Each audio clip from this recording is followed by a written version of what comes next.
Hello, ഞാനിന്ന് എൻ്റെ അമ്മയുടെ ഫാമിലി ആയിട്ടൊന്നൊരു ഔട്ടിങ് പോവുകയാണ്. ആ സീറ്റിലിരിക്കുന്നതാണ് എൻ്റെ അമ്മമ്മ. അമ്മമ്മയ്ക്ക് 9 പേരക്കുട്ടികളാണ്. അമ്മമ്മയുടെ 9 പേരക്കുട്ടികൾ ഇന്ന് നാട്ടിലുണ്ട്. ഇന്ന് അമ്മമ്മയുടെ ബർത്ത്ഡേ കൂടിയാണ്. അപ്പോൾ അമ്മമ്മ ഭയങ്കര സന്തോഷത്തിലാട്ടോ.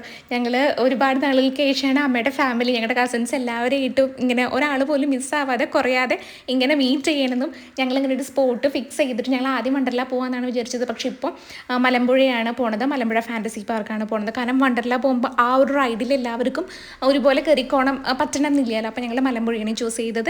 ഞങ്ങൾ ഒരു 11 മണി 11:30 കൂടി അവിടെ എത്തി. എല്ലാ റൈഡും വിഷ്വൽസും എനിക്ക് അതിൻ്റെ ഉള്ളിലത്തെ ഷൂട്ട് ചെയ്യാൻ പറ്റിയില്ല കേട്ടോ. കാരണം എന്താ വെച്ച് കഴിഞ്ഞാൽ എൻ്റെ ഫോൺ വെള്ളത്തിൽ വീഴുമെന്ന് പേടിച്ചിട്ട് ഞാനത് ലോക്കറിൽ വെച്ച് പൂട്ടിയിട്ടാണ് പോയത്.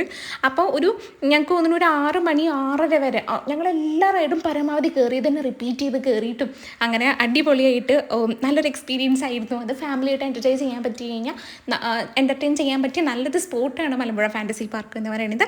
അത് കഴിഞ്ഞിട്ട് ഞങ്ങൾ വരുമ്പോൾ ഞങ്ങൾക്ക് നല്ല ബ്ലോക്ക് കിട്ടി. അവിടെ എന്തോ ഉത്സവം മറ്റോ നടക്കുമായിരുന്നു എന്ന് തോന്നുന്നു. അത് കഴിഞ്ഞ് ഞങ്ങൾക്ക് നന്നായി വിശന്നു. പിന്നെ ഞങ്ങൾ ഈ ഹോട്ടലിലൊക്കെ പോയി നോക്കി. പിന്നെ അവിടെ ഇത്രയും പേർക്കുള്ള ആ ഒരു ഫുഡില്ല, അങ്ങനെ എന്തോ മറ്റോ ആയിട്ട് ഞങ്ങൾ അവിടെ നിന്ന് ഇറങ്ങി. പിന്നെ ഞങ്ങൾ വേറൊരു ഹോട്ടലിൽ കയറി. അമ്മ മസാല ദോശയാണ് പറഞ്ഞത്. പിന്നെ ചേച്ചി ഊത്തപ്പം പറഞ്ഞു. ഞാനൊരു ഷെസ്വാൻ നൂഡിൽസും അങ്ങനെ എന്തോ ഒരു സംഭവം പറഞ്ഞു. ഞാൻ ആ പേര് കേട്ട് ഓർഡർ ചെയ്തതാണ്. പക്ഷേ എൻ്റെ ദൈവമേ, അത് കഴിച്ചു തീർക്കാൻ ഞാൻ പെട്ട പാട് എനിക്ക് മാത്രമേ അറിയുള്ളൂ. അപ്പോൾ അതൊക്കെ കഴിഞ്ഞിട്ട് ഞങ്ങൾ വീണ്ടും വീട്ടിലോട്ട് തിരിച്ചു. മേമയുടെ വീട്ടിൽ ഇറക്കണമായിരുന്നു. മേലെ പട്ടാമ്പിയാണ് മേമയുടെ വീട്. മേമയ്ക്ക് സ്വന്തമായിട്ടൊരു ഹോട്ടലൊക്കെ ഉണ്ട്.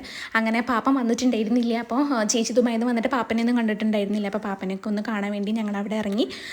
അങ്ങനെ മേമനെ അവിടെ ഡ്രോപ്പ് ചെയ്ത് ഞങ്ങൾ വീട്ടിലോട്ട് തിരിച്ചു. അപ്പോൾ ഇത്രയേ ഉള്ളൂ. ടാറ്റാ.